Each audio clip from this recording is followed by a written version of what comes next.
નમસ્કાર વિદ્યાર્થી મિત્રો, કેમ છો? મજામાં ને? ચાલો, બધા વિદ્યાર્થીઓને બહુ સારું હશે એવી આશા સાથે આપણે આજના વિડીયોની શરૂઆત કરીએ. પહેલા જરાક તમને થોડીક માહિતી આપી દઉં કે એજ્યુકી ધ એજ્યુકેશન હબ પર હું સુશીલ કલસરિયા આપ સૌ વિદ્યાર્થી મિત્રોનું હાર્દિક સ્વાગત કરું છું. તો વિદ્યાર્થી મિત્રો, આજના વિડીયોમાં આપણે સૌથી પહેલા વાત કરીએ, મતલબ મેઇન ટોપિક સ્ટાર્ટ કરીએ એ પહેલા થોડીક વાત મારે તમને કહેવી છે. શું વાત છે સર? તમને ખબર જ છે છતાં સાંભળી લો કે આપણે ધોરણ 9 અને ધોરણ 10 એટલે ધોરણ 9 એટલે કે અથર્વ બેચ અને ધોરણ 10 એટલે કે શું થશે? અગત્ય બેચ. આની શરૂઆત ઓલરેડી થઈ ચૂકી છે, પણ હજી ઘણા વિદ્યાર્થીઓ સુધી આ પહોંચી જ નથી. હવે એ પહેલા અમે તો કરીએ છીએ, પણ સાથે સાથે તમારે થોડુંક રેકમેન્ડ કરવાનું છે. એટલે બને એટલા વધારે તમારા જે મિત્રો છે એના સુધી આ ચેનલને પહોંચાડો, આ અથર્વ બેચ અગત્ય બેચને પહોંચાડો, જેથી કરીને વધારે સ્ટુડન્ટ આપણી સાથે જોડાય. અને તમને ખબર જ છે બધું મફત છે બધું, બરોબર? કે બધા સબ્જેક્ટ આપણે જે મુખ્ય સબ્જેક્ટો આપણે કીધેલા જ છે આગળ, ધોરણ 9 અને ધોરણ 10 ના મુખ્ય વિષયો કેવા છે આપણે સંપૂર્ણપણે ફ્રી રાખેલા, બરોબર? તો હવે રાખેલા મતલબ રાખેલા છે. ઓકે, હવે આજના વિડીયોમાં વાત કરીએ તો આજના વિડીયોમાં આપણે એક નવા ટોપિકની શરૂઆત કરવાના છે અને એ છે કન્જક્શન્સ. કયા છે? કન્જક્શન્સ. હવે કન્જક્શન્સ એટલે શું થાય? કન્જક્શન્સ ને ગુજરાતીમાં કહેવાય સંયોજક. શું કહેવાય? સંયોજક. દેખાય છે ને?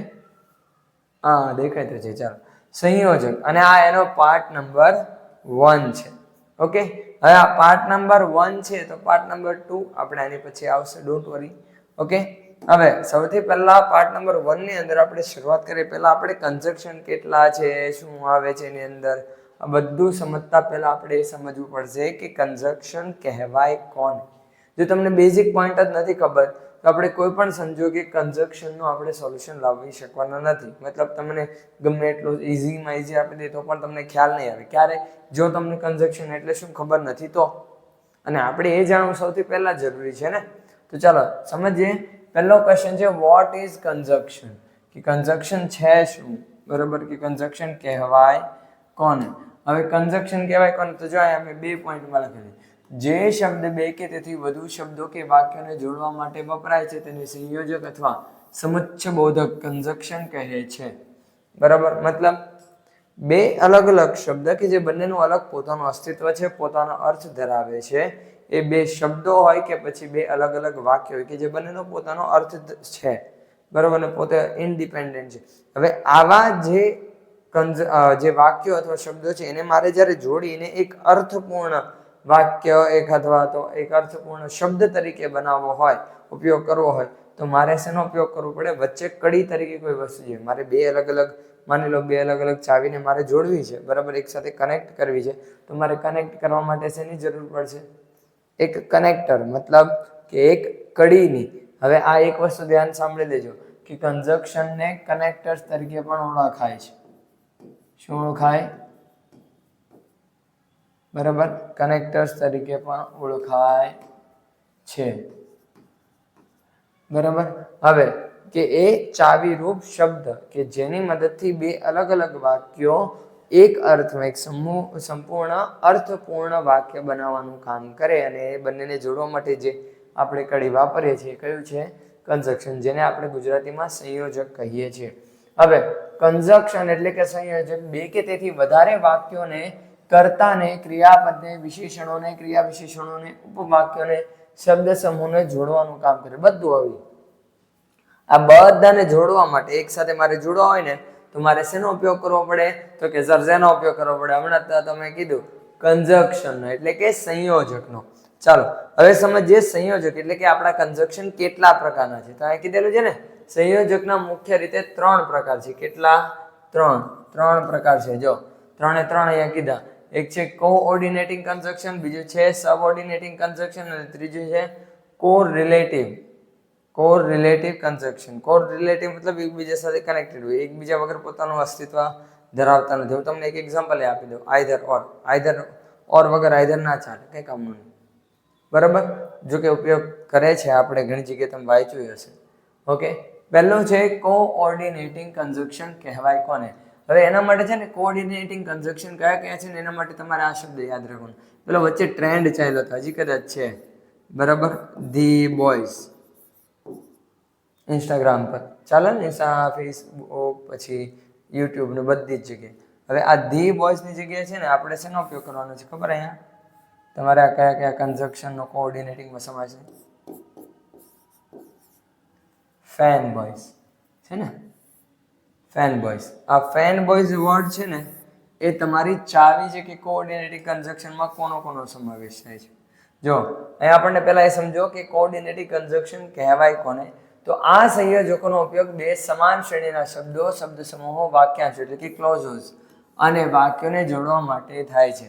બરોબર? સમાન શ્રેણીના મતલબ એક જ બાબત કે એક જ પોઈન્ટને રિપ્રેઝેન્ટ કરતા હોય એ પ્રકારના વાક્યોને, એક પ્રકારના ક્રિયાપદો કે બે સમાન શ્રેણીના વર્ડ્સ હોય. હવે આપણને બીજું કીધું છે આ પ્રકારના સંયોજકોમાં પ્રથમ વાક્યને અર્થપૂર્ણ બનાવવા માટે તે વાક્ય બીજા વાક્યને આધીન હોવું જરૂરી નથી. મતલબ મારે બે વાક્યને કનેક્ટ કરવા છે તો બંને સ્વતંત્ર હોવા જોઈએ. એવું જરૂરી નથી કે એક વાક્ય બીજા વાક્ય પર ડિપેન્ડ હોવું જ જોઈએ, એવું જરૂરી નથી. બરાબર? બંને સ્વતંત્ર હોય તોય ચાલે. બરાબર? ડિપેન્ડન્ટ હોય જ એવું જરૂરી નથી. અહીંયા શું કીધેલું છે? બે સ્વતંત્ર ઉપવાક્ય એટલે ટુ ઇન્ડિપેન્ડન્ટ ક્લોઝિસ જોડવા માટે કોઓર્ડિનેટિંગ કન્જક્શન્સનો ઉપયોગ થાય. મેં કીધું ને કે હા, બંને સ્વતંત્ર હોય અને તમે જોડો તો આ કોઓર્ડિનેટિંગ કન્જક્શન્સ કહેવાય. બરોબર? તો એની અંદર ઉપયોગ થયો. હવે એમાં આપણે મેં તમને કીધું ને ફેન બોયઝ શબ્દ યાદ રાખવાનો. સર ફેન બોયઝ કઈ રીતે? જો એફ ફોર ફોર, એફ નો 4, એન્ડ નો એ, નોર નો એન, બી બટ નો બી, ઓર નો ઓર, યેટ નો વાય, સો નો યસ. આવી ગયું ને ફેન બોયઝ.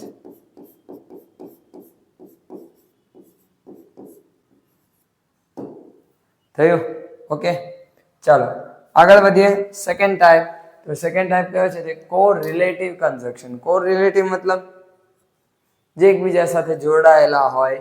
બરાબર? મેં તમને કીધેલું ને કે એકબીજા વગર શક્ય ના હોય. જે સંયોજકો અન્ય સંયોજકોની સાથે જોડાઈને વાક્યમાં શબ્દ અથવા શબ્દ સમૂહને જોડે છે તેને કોરિલેટિવ કન્જક્શન કહેવાય છે. મતલબ એ તમને જો આ બધા આપેલા છે ને, બધા કોરિલેટિવ છે. વેધર ઓર, તો આના વગર આ બંનેનો ઉપયોગ જ્યારે એક સાથે કરવામાં આવે તો એ કોરિલેટિવ કન્જક્શન તરીકે વપરાય.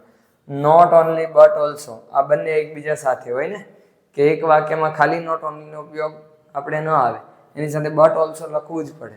તો આ કેવા છે? Both, and, whether or, not only but also, either or, neither, nor, પછી just, so, the, as, if, then, rather than, no sooner than, such that. આ બધા કેવા છે? So that. બરાબર? તો આ બધા કેવા કહેવાય? કોરિલેટિવ કન્જક્શન કહેવાય. હવે ત્રીજા ટાઈપને, એમાં બહુ બધા છે. સબઓર્ડિનેટિંગ. બરાબર? કેવું છે? સબઓર્ડિનેટિંગ કન્જક્શન. જે આ બધા એનું લિસ્ટ છે આખું.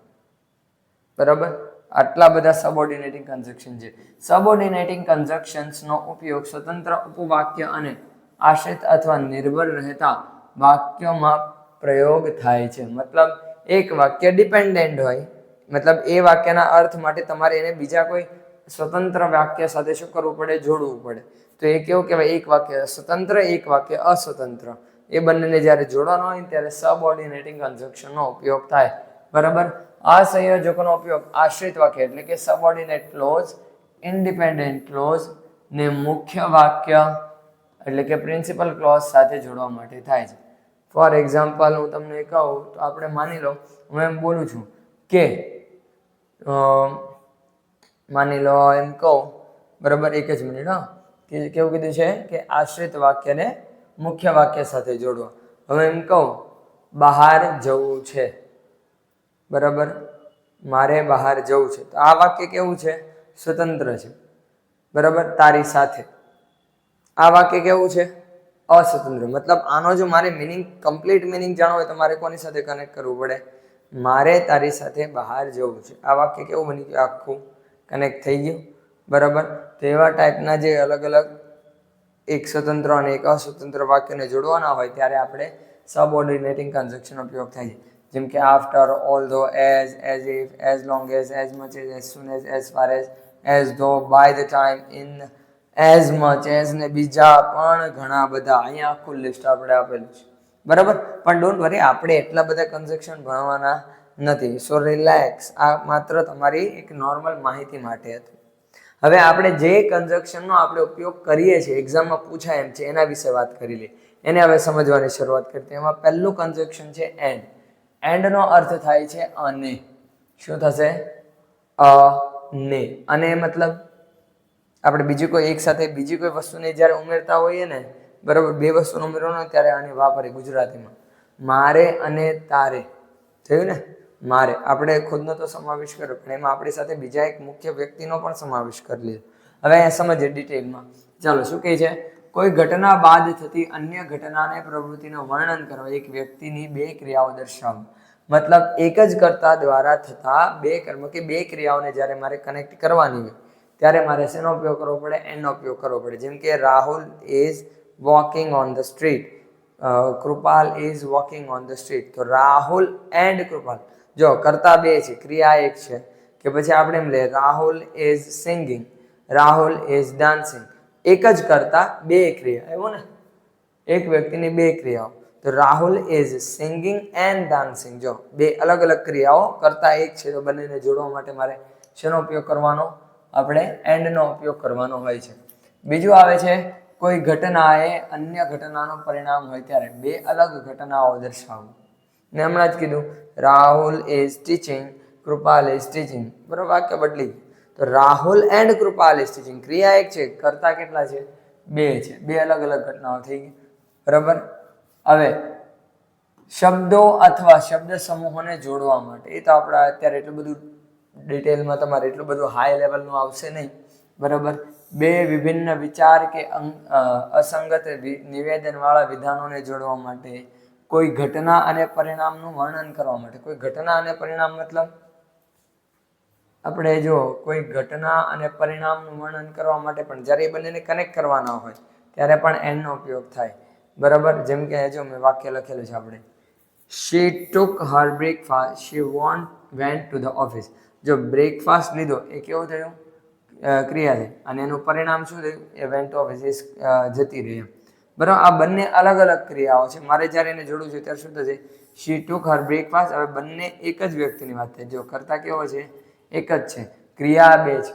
તો મતલબ શી મારે એક જ લખવાનું, પણ બે અલગ અલગ ક્રિયાઓને મારે દર્શાવવાની છે. તો વચ્ચે મારે શેનો ઉપયોગ કરવો પડશે? એન્ડ. એટલે વાક્ય શું બનશે? she took her breakfast and went to the office. Clear? Second, Raj heard about cyclone. He immediately went home. કે એને સાયક્લોન એટલે બવંડર આપણે કહીએ ને, બરાબર, વાવાઝોડા વિશે સાંભળ્યું કે રાજે વાવાઝોડા વિશે સાંભળ્યું. હવે રાજ અહીંયા નામ છે ને અહીંયા સર્વનામ છે, પણ બંને છે કેવા? એક જ વ્યક્તિની વાત થાય છે, એટલે એક જ સિંગલ ટાઈમ લખવાનું. રાજ હર્ડ અબાઉટ સાયક્લોન. હવે આ બીજી ઘટના છે ને, તો એને એન્ડની મદદથી જોડીને ઇમિડિયેટલી વેન્ટ હોમ. એટલે આખું વાક્ય બનશે Raj heard about cyclone and immediately went home. થઈ ગયું પહેલું. બીજું જોઈએ. ચાલો, બીજું શું છે? Not only but also. કેવું છે? Not only but also. હવે નોટ ઓનલી બટ ઓલ્સો મતલબ ફક્ત આ જ નહીં, પેલું પણ. આ જ નહીં, બીજું પણ. એમ મને ખાલી આની પેલું પણ જોયું. આપણે એમ કહીએ તો નોટ ઓનલી બટ ઓલ્સો. હવે અહીંયા શું કીધું છે? વાક્યમાં કોઈ વધારાની માહિતીનો ભારપૂર્વક ઉમેરો કરવા માટે નોટ ઓનલી બટ ઓલ્સો નો ઉપયોગ થાય. મતલબ વાક્યમાં કોઈ વધારાની માહિતીનો ભારપૂર્વક, ખાલી આટલું જ નહીં, આમ પણ થયું, એને આમ પણ કર્યું હતું. એક્સ્ટ્રા પોર્શન છે ને, એક્સ્ટ્રા. ફોર એક્ઝામ્પલ હું એમ કહું, અરે કૃપાલે આજ લેસન તો કર્યું, પણ એની સાથે સાથે એણે વાંચીને પણ આવ્યું. એક્સ્ટ્રા છે, લેસન કરેલું હોય એની સાથે મારે મતલબ હતું, પણ એની સાથે વાંચીને પણ આવ્યું હતું. તો આ કેવી એક્સ્ટ્રા માહિતી થઈ ગઈ જેની પર હું વજન આપું છું, મતલબ એની પર ધ્યાન આકર્ષિત કરું છું, ધ્યાન ખેંચું છું, ભાર મૂકું છું. બરાબર. જ્યારે વાક્યમાં એકથી વધુ કરતા હોય ત્યારે વાક્યની શરૂઆત નોટ ઓનલી થી થાય છે. કેટલા? એકથી વધારે કરતા હોય. જો અહીંયા એક્ઝામ્પલ આપેલું છે, જેમ કે મીત વિલ પ્લે બાસ્કેટબોલ, જીત વિલ પ્લે બાસ્કેટબોલ. મીત અને જીત બંને કેવું? એક જ કામ કરે. આ એન્ડનો પણ તમે ઉપયોગ કરી કહો. તમને કાઉન્સમાં જેમ આપેલા છે એના બેઝ ઉપર તમારે જે ઓપ્શન્સ આપેલા છે એના ઉપરથી જે કનેક્ટર એટલે કે જે કન્જક્શન ઇઝી ટુ યુઝ હોય એનો તમારે ઉપયોગ કરવાનો રહેશે. જો હું આની મદદથી એન્ડની મદદથી બનાવ્યું. મીત એન્ડ જીત વિલ પ્લે બાસ્કેટબોલ છે ને, બે કરતા એક ક્રિયા, તો એન્ડનો પણ ઉપયોગ કરીએ. પણ આપણે અહીંયા નોટ ઓનલી બટ ઓલ્સોના અર્થમાં સમજીએ. Not only Meet but also Jeet will play basketball. ખાલી મીત જ નહીં, જીત પણ બાસ્કેટબોલ રમશે. થયું ને? કનેક્ટ કરજો એક્સ્ટ્રા માહિતી ઉપર. મીત અને જીત બંને બાસ્કેટબોલ રમશે એમ પણ હું કહી શકું ને. પણ ખાલી મીત નહીં, જીતે રમશે. ભાર આપ્યો. જ્યારે પછી બીજું શું કહે છે, જ્યારે વાક્યમાં એક જ કરતા હોય ત્યારે, વાક્યમાં એક જ કરતા આપેલા હોય ત્યારે પણ જો અહીંયા ડાયરેક્ટ આપણે બનાવેલ છે, Mohan is not only a teacher but also a sportsman. કરતા એક જ છે પણ એના વિશે બે માહિતી મેં આપેલી છે, ટીચર અને સ્પોર્ટ્સમેન. થયું ને? તો કેવું થયું? Mohan is not only a teacher but also a sportsman. Okay, થઈ ગયું. ચાલો આગળ વધીએ. હવે અહીંયા શું કીધું છે આગળ? નેક્સ્ટ કે ઓર. ત્રીજું કયું છે? ઓર નો ઉપયોગ. ઓર એટલે કે અથવા, અથવા ઓપ્શન. જ્યારે પણ મારે કોઈ વિકલ્પ આપવાનો છે, જો વિકલ્પ આપવા માટે 3 ઓર, આઈધર ઓર, નેધર નોર નો ઉપયોગ થાય. જ્યારે નકારાત્મક વિકલ્પ આપવાનો હોય ત્યારે નાઇધર નોર, જ્યારે હકારાત્મક હોય ત્યારે 2 હોય, ઓર અથવા આઈધર. સર તો બંનેમાં ડિફરન્સ શું છે? બંનેમાં આપણે આપીએ તો ઓપ્શન જ છે ને. ઓર ની અંદર તમે વિકલ્પ આપો છો તો વિકલ્પ સિલેક્ટ કરવો નથી કરવો એ બધું એની ઉપર છે. ચા લેશો કે કોફી? તો કે કાંઈ નહીં, કાંઈ વાંધો નહીં. ઓપ્શન એ નકારે, કાંઈ વાંધો નહીં. જ્યારે આઈધર ઓરમાં બેમાંથી કોઈ એક તો ફરજિયાત, મતલબ ઓપ્શન તમારે સિલેક્ટ તો કરવો જ પડશે કોઈ પણ. તો આઈધર ઓર, કાં તો આ કાં તો આ. એ તમે ચોઈસ આપો છો ભાઈ, આમાંથી જ એક સિલેક્ટ કરો, બીજું કોઈ ઓપ્શન નહીં. જ્યારે ઓરની મદદથી તમે ભાઈ બીજો કોઈ ઓપ્શન એ જાતે આપી શકે. બરાબર. હવે શું કીધું છે? 2 વિધાન પસંદગી વિકલ્પ પૈકી માત્ર એકની સંભાવના દર્શાવવા ઓર કન્જક્શનનો ઉપયોગ થાય છે. મતલબ 2 ઓપ્શન છે, બેમાંથી કોઈ એક જ સિલેક્ટ કરી શકાય એમ છે, એવી સંભાવના મારે દર્શાવવાની છે, ત્યારે મારે ઓરનો ઉપયોગ કરવાનો. પછી આવે છે ઘણી વાર ઓરનો ઉપયોગ અધરવાઇઝના સ્થાને પણ કરવામાં આવે છે, નહીતર તરીકે. જેમ કે shut your mouth or I will punish you, કે તમારું મોઢું બંધ રાખો ને તો હું તમને સજા આપીશ. તો થયું ને? અધરવાઇઝની જગ્યાએ હું ઓરનો ઉપયોગ કરી. Depend on question. ચાલો હવે અહીંયા જો એક્ઝામ્પલ આપેલા છે, જો keep quiet, leave the classroom. અહીંયા આવી ગઈ ને, અધરવાઇઝની જગ્યાએ ઓરનો ઉપયોગ કર્યો. Keep quiet or leave the classroom. અહીંયા મેં ઓપ્શન આપ્યા, વોર્નિંગ આપી, બંને જ. બરાબર. તો કીપ ક્વાઇટ, કાં તો ચૂપ રહો, કાં તો પછી ક્લાસની બહાર જતા રહો, આ ઓપ્શન તરીકે. પછી બીજું છે will you take T, will you take coffee. જો એક જ બાબતને લઈને 2 અલગ અલગ વાત છે તો એ ઓપ્શન થયા. બરાબર. પ્રશ્નાર્થ સ્વરૂપે હોય છે સામાન્ય રીતે. તો કે will you take T or coffee, કે તમે ચા લેશો કે કોફી લેશો. ઓકે, ચાલો પછી આવે છે ચોથું. એ કયું છે? અધરવાઇઝ. અધરવાઇઝ એટલે નહીતર. નહીતર એટલે જ્યારે પણ કાંઈ કોઈ ક્રિયાની બાબતે મારે વોર્નિંગ પણ આપવાની છે ત્યારે પણ અધરવાઇઝનો ઉપયોગ થતો હોય છે. બરાબર. અહીંયા સેમ જે ઘણીવાર ઓરનો ઉપયોગ અધરવાઇઝના સ્થાને પણ કરવામાં આવે છે, તો આપણે આનો પ્રોફિટ આપણે એક્ઝામની અંદર ઉપાડી શકીએ. 2 વિધાનમાં ક્રમિક સંભાવના દર્શાવવા નહીતરના અર્થમાં એલ્સ અથવા તો અધરવાઇઝ વપરાય છે. મતલબ 2 ક્રમિક સંભાવના, આ નહીં થાય તો આ થશે. બરાબર. આમ થશે ને તો આમ થશે, આમ થશે તો આ નહીં. મારે જ્યારે વોર્નિંગ તરીકે ઉપયોગ કરવો હોય ત્યારે વોર્નિંગ તરીકે પણ ઉપયોગ અધરવાઇઝનો કરી શકું. બરાબર. For example, run fast you will miss the train, કે રન ફાસ્ટ, ફાસ્ટ દોડો, એક ક્રિયા. બીજું you will miss the train. બરાબર. કે જો આ નહીં થાય ને તો આ નહીં થાય, મતલબ ક્રમિક સંભાવના. આના આધારે જ આ બનવાનું છે. કીધું છે ને? શું કીધું છે?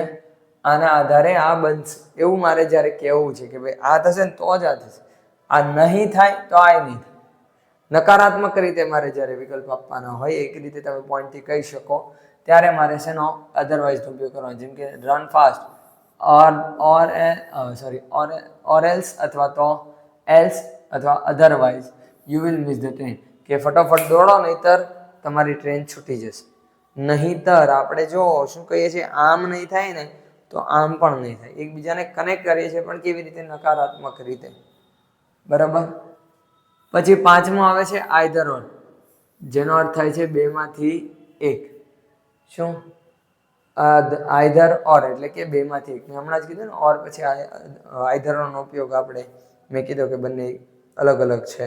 તો એ માટે કે આઈધર ઓર 2માંથી એક, મતલબ આ 2 ઓપ્શન છે, 2માંથી એક તો ફરજિયાત, 2માંથી એક જ, બંને તો નહીં જ. ઓરની અંદર બંને પણ હોઈ શકે. ઓકે, ચાલો. વાક્યમાં કોઈ બાબત સંબંધિત વિકલ્પો આપવા માટે વપરાય છે. મતલબ જ્યારે પણ મારે વાક્યમાં કોઈ બાબત સંબંધિત વિકલ્પો મતલબ એકબીજા સાથે કનેક્ટેડ હોય એવા ટાઈપના મારે વિકલ્પ દર્શાવવાના છે ત્યારે મારે શેનો ઉપયોગ કરવાનો હોય છે? આઈધર ઓર નો ઉપયોગ કરવાનો હોય છે. હકાર સ્વરૂપે વાક્યના વિકલ્પ દર્શાવવા માટે મેં કીધું હતું ને, નાઈધર નોર નો નકાર સ્વરૂપે, આઈધર ઓર નો હકાર સ્વરૂપે. તો હકાર સ્વરૂપે જ્યારે મારે વિકલ્પ દર્શાવવાના છે ત્યારે શેનો? આઈધર ઓર નો ઉપયોગ થશે. જો અહીંયા એક્ઝામ્પલ આપણને આપેલા છે. પેલું છે my mother is in the kitchen, she is in the garden. બરાબર, જો મારા મમ્મી કિચનમાં છે, મારા મમ્મી ગાર્ડનમાં છે. બંને એક સાથે પોસિબલ નથી. મતલબ આ બંને શું થયા? એકબીજાના વિકલ્પ થયા. તો મારે વાક્ય બનાવવું હોય તો શું હોય? કાં તો મારા મમ્મી કિચનમાં છે, કાં તો મારા મમ્મી ગાર્ડનમાં છે. My mother is either in the kitchen or in the garden. જો આઈધર ઓર છે ને, બંને આવી ગયું. હવે અહીંયા એક વસ્તુનું તમારે ધ્યાન રાખવાનું છે, જ્યારે વાક્યમાં એક જ કરતા હોય, એક જ કરતા આપેલો છે ત્યારે તમારે સૌથી પહેલા વાક્યનું નામ લખવાનું, વાક્યમાં કર્તાનું નામ લખવાનું. બરાબર, પછી આઈધર ઓર નો વાઇઝ આપણે બનાવવાનું. જેમ કે Smith either goes to Spain or France. બરાબર, આઈધર નો ઉપયોગ કરીને સ્પેન અને ફ્રાન્સને એકબીજાના ઓપ્શન તરીકે દર્શાવ્યા. પણ જ્યારે એક કરતા વધારે કરતા હોય ત્યારે આપણે આઈધર નો ઉપયોગ ક્યાં? જે ક્રિયાને ઓપ્શન તરીકે કરીએ છીએ ને એમાં વ્યક્તિના ઓપ્શન તરીકે કરવાનો. જો આઈધર હી ઓર આઈ, જો હી અને આઈ વ્યક્તિ તરીકે ઓપ્શન છે ને, ગો ટુ ફ્રાન્સ. તો આ કેવા બની ગઈ? એકબીજાના વિકલ્પ. ક્લિયર? ચાલો આગળ વધીએ. હવે આઈધર ઓર પછી આવે છે એની અંદર હજી એક પોઈન્ટ ખાસ કરીને તમારે નોંધનું ધ્યાન રાખવાનું છે. એનું એક્ઝામ્પલ સહિત આપણે સમજાવીએ છીએ. હવે જો શું કહે છે? આઈધર ઓર બેમાંથી કોઈ એકનો વિકલ્પ દર્શાવે છે, પરંતુ જ્યારે બેથી વધુ વિકલ્પ દર્શાવવાના હોય ત્યારે આઈધર ઓર પછી વધારાનું ઓર જોડી અન્ય વિકલ્પો ઉમેરી શકાય છે. મતલબ સર સમજાણો નહીં. તો કે આપણને શું કીધેલું છે? આઈધર ઓર બેમાંથી કોઈ એકનો વિકલ્પ દર્શાવે છે. મતલબ બે બાબતમાંથી કોઈ એકનો જ વિકલ્પ, કાં તો આ કાં તો આ, બેમાંથી એક. તો એવું જ્યારે મારે એક કરતાં પણ વધારે વિકલ્પો દર્શાવવાના હોય ત્યારે હું પાછળ એક્સ્ટ્રા ઓર લગાડીને એક્સ્ટ્રા વિકલ્પો એક કરતાં વધારે દર્શાવી શકું છું. બરાબર, આઈધર ઓર એની જેમ. બીજી એક વસ્તુ, આઈધર પછી જ નાઉન, ઓબ્જેક્ટ અને વર્બ નો હોય તો ઓર પછી પણ નાઉન, ઓબ્જેક્ટ, વર્બ આવશે. જેમ કે ફોર એક્ઝામ્પલ અહીં કીધેલું છે ચિંતન, આઈધર આવી ગયું, રાઈટ. જો વર્બ આવ્યો ને, બરાબર. અ લેસન ઓર પછી મેક્સ આવી ગયું પાછો વર્બ. જ્યારે બે ક્રિયા હોય ત્યારે વર્બ હોય છે. બરાબર, either writes a lesson or makes an exercise. તો આ તો ઓબ્જેક્ટ છે ને. જો બંનેની પાછળ આઈધર પછી તે વર્બ અને ઓબ્જેક્ટ, ઓર પછી તે વર્બ અને ઓબ્જેક્ટ. તો આનું ધ્યાન તમારે રાખવાનું છે. અને એટલી વસ્તુ ખાસ ધ્યાન રાખજો કે આઈધર ઓર કે નાઈધર નોર નો ઉપયોગ કરો તો કોઈ પણ ક્રિયાને સંબંધિત, કોઈ પણ કે કર્મ સંબંધિત તમે જે શબ્દોનો ઉપયોગ કરો છો હંમેશા એની પછી જ આવજો. આઈધર પછી જ રાઇટ્સ આવ્યું ને, વર્બ નો ઉપયોગ એની પછી જ થયો. ચાલો આગળ આવે છે કયું? નાઈધર નોર. એટલે કહેવાશે બેમાંથી એક પણ નહીં. આ પણ નહીં, પેલું પણ નહીં. મારે બે માંથી એક નથી લેવાનું.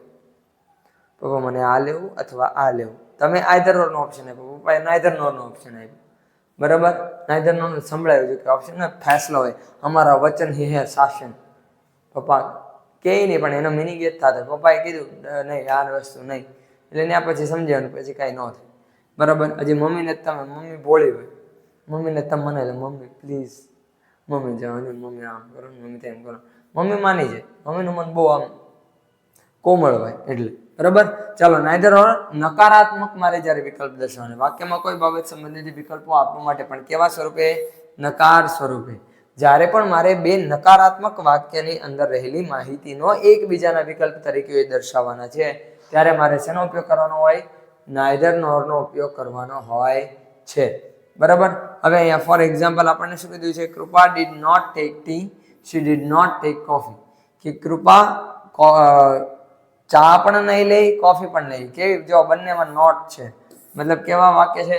નકાર વાક્ય છે. હવે મારે આ બંનેને જોડવાના હોય ને, અને કરતા કેવો છે? એક જ છે. જો કૃપા અને શી બંને એક જ છે, તો મતલબ પહેલા કરતા, પછી આપણે શું આવશે? કૃપા ટેક્સ નાઈધર ટી. હવે અહીંયા જો ક્રિયાને સંબંધિત ઓપ્શન અહીંયા આપણને અત્યારે આપેલા નથી. આ છે ને જે વસ્તુ સંબંધિત. વસ્તુ સંબંધિત હોય ત્યારે આઈધરની પહેલા ક્રિયા સંબંધિત શબ્દનો ઉપયોગ કરી નાખવાનો, પણ જ્યારે ક્રિયા સંબંધિત હોય ત્યારે આઈધર ઓર પછી. બરોબર, અહીંયા જો વસ્તુ સંબંધિત છે એટલે નાઈધરની પહેલા વર્બ આવી જાય છે ને. Kripa takes neither tea nor coffee. Tea અને કોફી બંનેને નકારાત્મક વિકલ્પ તરીકે દર્શાવી છે. ચા પણ નહીં પીવે, કોફી પણ નહીં પીવે. હવે અહીંયા એક નોંધ તમારે પહેલા વાંચવાની છે. બરોબર, શું કીધું છે? જો નાઈધર નોર બેમાંથી કોઈ પણ નહીં એવું દર્શાવે છે, પરંતુ બે કે તેથી વધુ વિકલ્પોમાંથી એક પણ નહીં એવું દર્શાવવાનું હોય ત્યારે નાઈધર નોર પછી વધારાનું નોર જોડી અન્ય વિકલ્પો ઉમેરી શકાય છે. નાઈધર નોર પછી નાઉન ઓબ્જેક્ટ વર્બ હોય તો નોર પછી પણ નાઉન ઓબ્જેક્ટ અને વર્બ આવશે. મતલબ જેમ આપણે આઈધર ઓર માં શું હતું કે ભાઈ મારે એક્સ્ટ્રા ઓપ્શન તરીકે દર્શાવવું છે તો હું એક્સ્ટ્રા ઓર લગાડીને પાછળ હજી એક વસ્તુનો વિકલ્પ તરીકે દર્શાવી દઈશ. પણ જ્યારે મારે નકારાત્મક રીતે આ પણ નહીં, ખાલી બે જ નહીં, બે કરતા વધારે વસ્તુના ઓપ્શન તરીકે દર્શાવે ભાઈ આ તેની, આ તેની ને આ તેની, ત્યારે મારે નોર પછી પાછો એક્સ્ટ્રા હું નોર લગાડીને હજી એક ઓપ્શનને શું કરી શકું છું? વિકલ્પ તરીકે ઉપયોગ કરી શકું છું. બરાબર, જેમ કે અહીંયા હું તમને કહું Kripa takes neither tea nor coffee nor juice. આ નિયમને મેં સમજાવ્યું. બરાબર, નોર જ્યુસ. તો જો આવી ગયું નોર, એક્સ્ટ્રા નોર લગાડી દીધું આપણે આ રીતે. હવે અહીંયા જેમ કે આપણને એક્ઝામ્પલ બીજું એક આપેલું છે, I eat neither pizza nor burger. છે ને, બે વસ્તુ છે, નકારાત્મક અને કર્તા કેવો છે? એક જ છે. હવે માની લો કર્તાના સ્વરૂપમાં હોય કે ભાઈ માની લો અહીંયા એમ કીધું છે Kripa did not take tea. બરાબર, અને Kripali did not, for example માનો કૃપાલીની જગ્યાએ સંજના લખીએ. બરાબર, Kripa did not take tea, Sanjana did not take tea. કોફીની જગ્યાએ ટી કરી નાખો તો કેવા થયું? વસ્તુ એક જ છે પણ કરતા કેવા છે? બે. અને એ બંનેને વિકલ્પ તરીકે દર્શાવવાના છે ને, નકારાત્મકતા. તો આને શું આવશે? નાઈધર કૃપા નોર સંજના ટેક ટી. બરાબર, ટેક ટી. થઈ ગયું? ઓકે. હવે અહીંયા શું આવશે તો કે આગળ જોઈએ. ચાલો, આ 6 પૂરા થયા. હવે આગળ જોઈએ 7મો, જે આપણે જોશું ક્યારે?